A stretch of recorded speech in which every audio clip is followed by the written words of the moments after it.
Tadhana naman po ang mismo na gumawa ng paraan para magkita muli ang 15 years, after 15 years, sina Wendy at John. At magmula nga po noon, hindi lang sila partners in life, kundi naging partners na rin sila sa kanilang negosyong cafe and restaurant.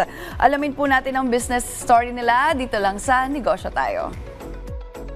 Hi, ako po si Wendy. Hello, ako naman si John J. We promote our culinary heritage in the Cordilleras, bringing our culture, tradition, heritage, and of course, our hospitality.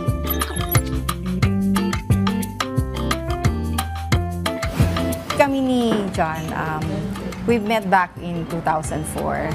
Nagkakape kami one day and then sabi ko sa kanya, meron akong ginawang thesis sa school na parang coffee shop. Tapos pinag-uusapan namin, syempre mga college, pa lang kami noon. Hanggang sa, nung nagkita kami ulit back in 2019. Kasi galing po ako ng abroad.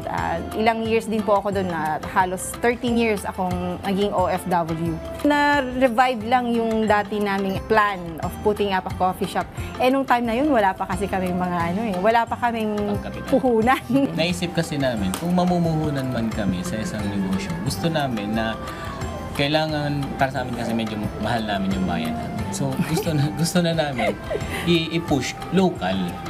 So yun, doon kami nag-isip na kailangan namin i-showcase kung yung meron? kagalingan ng mga Cordillera.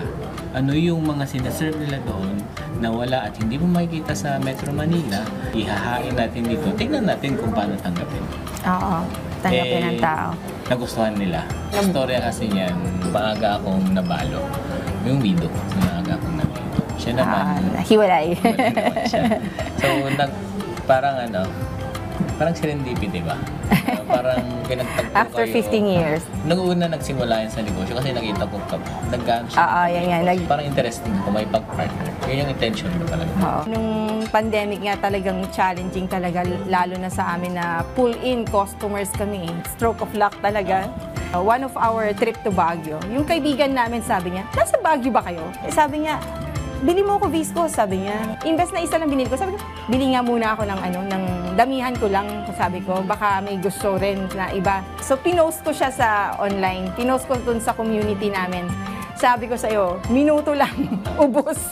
Tapos, doon ako nagkaroon ng idea. Tapos, nagulat kami, medyo mabilis siyang Oo. turn around. Hanggang 3 beses na po kami umakyat ng Baguio sa isang linggo. Sa isang linggo, minsan 4. Yes, and we are selling 500 cakes a week. Oo. Yun yung bumuhay sa amin.